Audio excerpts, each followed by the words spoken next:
அன்பு நேயர்களே, இன்றைக்கி நான் எதை பற்றி பேச போகிறேன்னா, நம்ம இந்தியாவில் குழந்தைகள் பிறக்கிறது குறையுதோ அப்படிங்கிற ஒரு கணக்கெடுப்பு தான் நடக்குது. ஏன்னா அப்போல்லாம் 5, 6 குழந்தைங்க பெற்றுக்கிட்டாங்க, அல்லது 2, 3ஆவது கொஞ்சம் கொஞ்சமாக குறைஞ்சி 2, 3 பெற்றுக்கிட்டாங்க. அப்புறம் இப்போ இருக்க ஒன்றே ஒன்று, அதுவும் கூட இப்போ வேண்டாம், கொஞ்சம் லேட்டாக பெற்றுக்கலாம் அப்படின்னு நினைக்கிறாங்க. முக்கியமாக 2030 தான் இப்படி குழந்தைங்க பிறக்கிறது குறையும்னு நினச்சா, அது இப்போவே அது நடந்துருச்சுங்க. முக்கிய காரணம் என்ன தெரியுமா? 38% பணப்பிரச்சனை தான். அந்த பணப்பிரச்சனையால் தான் குழந்தைங்க பிறந்துட்டா போச்சு. இப்போ கல்யாணம் பண்ணிட்டாவே, கல்யாணம் புருஷனை முண்டாட்டின்னு சேர்ந்துட்டா, கணவன் மனைவின்னு ஆகிட்டா, அது வேறு செலவு. அப்புறம் குழந்தை பிறந்துட்டா அதுக்கு மேலே செலவு. அப்புறம் அது கொஞ்சம் வளர்ந்துருச்சுன்னு வச்சுங்க, ஃப்ரீ கேஜ் சேர்த்துனாவே 50,000 வேணும். எவ்வளோ பிரச்சனை பார்த்தீங்களா? இதில் வேலையில்லா திண்டாட்டம் வேறு. உடனே என்ன வேலை கிடச்சிடுதா? அப்புறம் வாடகை வீடு, அதுக்கு வேறு வாடகை கொடுக்கணும். அப்புறம் வெளியில் போக்குவரத்து, இப்போத்து பொண்ணுங்களை சொல்லவே தேவையில்லை. என்ன அங்கே கூட்டி போகல, இங்கே கூட்டி போகல, அதுக்காகவே கல்யாணம் பண்ணவே பயந்துக்கிறாங்க. அப்புறம் உடலில் எத்தனை பிரச்சனை, குழந்தைங்க இன்மைன்னு வேறு வருது. குழந்தையின்மைன்னு நிறைய பெண்களுக்கு கொஞ்சம் லேட்டாக மேரேஜ் பண்ணாங்கன்னு வச்சுக்கோங்க, குழந்தையே லேட்டாக பிறக்குது. அப்புறம் குழந்தை இல்லை, அதுக்குன்னு மாத்திரை மருந்து சாப்பிட்டுக்கிட்டு, அந்த மாத்திரை மருந்து வாங்குறதுக்கு காசு வேணும். எவ்வளோ பிரச்சனை பார்த்தீங்களா?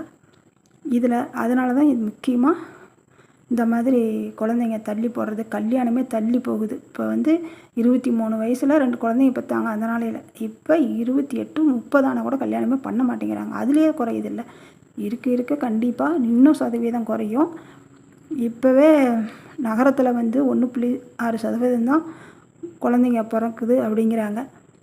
அதுவும் கிராமத்தில் தான் கொஞ்சம் 2.1 வரலும் இருக்குதாமா. நகரத்தில் ரொம்ப குறையுதான். இந்த மாதிரி குழந்தைங்க பிறப்பு விகிதம் குறைஞ்சிருக்கிறது தமிழ்நாடு 1, கர்நாடகா அண்ட் மகாராஷ்டிரா சொல்கிறாங்க. அதே மாதிரி அதிகமாக இருக்கிறதும் பீகார், உத்தரப்பிரதேசம், இதெல்லாம் கொஞ்சம் குழந்தைங்க அதிகம் பிறந்திருக்குதுன்னு பிறக்கிற சதவீதம் அதிகம்னு சொல்கிறாங்க. நம்ம தமிழ்நாடு குழந்தைங்க பிறக்கிறது குறைய காரணமே அது மெயினாக நிறைய ஜென்ஸ் வேறு கல்யாணமே பண்ண முடியலைங்க. பொண்ணே கிடைக்க மாட்டேங்குது. ரொம்ப வயசே அதிகம் ஆகி கல்யாணமே ஆகாதவங்களாம் நிறைய பேர் இருக்காங்க. அதே மாதிரி பொண்ணுங்களுமே கல்யாணம் பண்ண மாட்டேங்கிறாங்க. அவங்க அப்பா அம்மா பார்த்து பண்ணி வைப்பாங்கன்னு எதிர்பார்த்துக்கிட்டு இருந்தால் அவங்க பண்ணி வைக்கல, வயசாகி போய் அவ்வளோதான். கல்யாணமே இல்லாமே எனக்கு தெரியும் இங்கே 2 பொண்ணுங்க இருக்குது. இந்த மாதிரி அந்த நாளையிலலாம் ஏது இப்போ தானே இப்படி பண்ணுறாங்க. பொண்ணு கிடைக்கலங்கிறாங்க, ஆனால் பொண்ணு கல்யாணம் பண்ணாதையும் வச்சுக்கிட்டே பார்த்துட்ருக்காங்க. ரொம்ப லேட் மேரேஜ், அதுதான் மெயின் காரணம் குழந்தையின்மைக்கு. நம்ம யாரையாவது பார்த்து சொன்னால், ஏப்பா காலகாலத்தில் கல்யாணத்தை பண்ணுப்பா அப்படின்னா, கல்யாணத்தை பண்ணி ஒரு குழந்தைய பெற்றுக்கோன்னா, குழந்தை பெற்றுக்கிறதெல்லாம் ஒரு குறிக்கோளாங்க. முதல்ல வாழ்க்கையில் செட்டில் ஆகணும், அப்புறம் தான் கல்யாணமே பண்ணணும். செட்டில் ஆகாத கல்யாணத்தை பண்ணிவிட்டு போடுற பொண்டாட்டி அதை பண்ணலை இதை பண்ணலைன்னு 1008 குற்றச்சாட்டு கொண்டு வருவா அப்படிங்கிறாங்க. கல்யாணம் பண்ணங்காட்டியுமே செட்டில் ஆகணும்னா என்றைக்கு ஆகிறது? எப்போ சம்பாரித்து செட்டில் ஆகி அப்புறம் கல்யாணத்தை பண்ணி அப்புறம் குழந்தைய பெற்றுக்கிறது? இதுலேயே லேட் ஆகலையா? அதையெல்லாம் யாரும் யோசிக்க மாட்டேங்கிறாங்க. அப்புறம் ஒரு சிலர் என்னங்கிறாங்க, கல்யாணத்தை பண்ணிக்கிட்டு உடனே குழந்தை பெற்றுக்கூடாது, நாங்கள் ஜாலியாக 2 வருஷம் 3 வருஷம் இருந்துட்டு அப்புறம் தான் குழந்தை பெற்றுக்குவோங்கிறாங்க. அப்போ என்ன குழந்தை தானாக வருமா? அதெல்லாம் யோசிக்க மாட்டேங்கிறாங்க. நமக்கு இருக்கும்போது கடவுள் கொடுத்த வரோம், அது இருக்கும்போது பெற்றுக்கணும் அப்படின்னா அவங்க தான் நினைக்கணும்.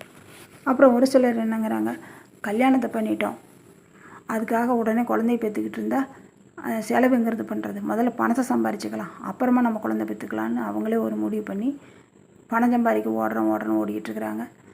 அப்புறம் அந்த குழந்தைய பார்த்துக்கிறதுக்கு ஆள் வேணும், அதுக்கு எங்கே போகிறதுங்கிறாங்க. அப்படி உடனே பெற்றுக்கிட்டாலும் எத்தனை காரணம் சொல்கிறாங்கங்கிறீங்க. ஐயோ சாமி, இப்படியெல்லாம் அந்த நாளையில் அந்த பார்த்தாங்க பெற்று போடுவாங்க வரிசையாக. அது மண்ணிலையும் கிண்ணலையும் விளையாடிக்கிட்டு அங்கேயும் இங்கேயும் ஓடிக்கிட்டு கிடக்குங்க. இப்போ அப்படியே அந்த மண்ணுக்குள்ளே கையை வச்சுட்டா காலை வச்சுட்டா அடி பொத்துன்னு உழுவுது. இப்போ அப்படி கொண்டுக்கிட்டு போகிறாங்க வாழ்க்கையை பிள்ளைங்களாம். அப்படியே தான் நாங்கள் பார்த்துக்குறோம், நீங்கள் பெற்று மட்டும் கொடுங்கன்னு பெரியவங்க கேட்டாலும், பெரியவங்க கொடுக்குற சோறு, அவங்க பண்ணுற வளமுறை அதில் எதுவுமே பிடிக்கிறதில்ல. அவங்களே என்னமோ குழந்தையே பெற்று வளர்த்தாத மாதிரி இவங்க பெருசாக அதுக்கு வேறு விதமாக சொல்லிகிட்டு இருப்பாங்க. அப்படி பண்ணணும் இப்படி பண்ணணும்பாங்க. அப்புறம் சில பேர் பெரியவங்க கூடயே இருக்கக்கூடாதுன்னு நினைக்கிறாங்க. அப்புறம் யார் பார்த்துக்குவாங்க குழந்தைய?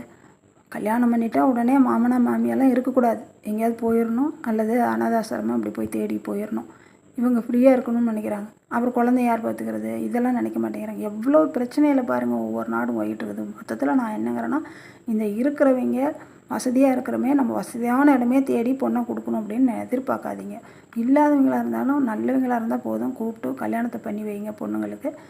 காலகாலத்தில் கல்யாணத்தை பண்ணுங்கள். அப்போ 18க்கு மேலே பண்ணக்கூடாதுன்னு நான் யாரும் சொல்லலை. ஆனால் 25க்குள்ளே பண்ணிவிடுங்க தயவு செஞ்சு எல்லாருமே. அதே மாதிரி பசங்களுக்கும் 30க்குள்ளே கல்யாணத்தை பண்ணுற மாதிரி பார்த்து ரெடி பண்ணிவிடுங்க.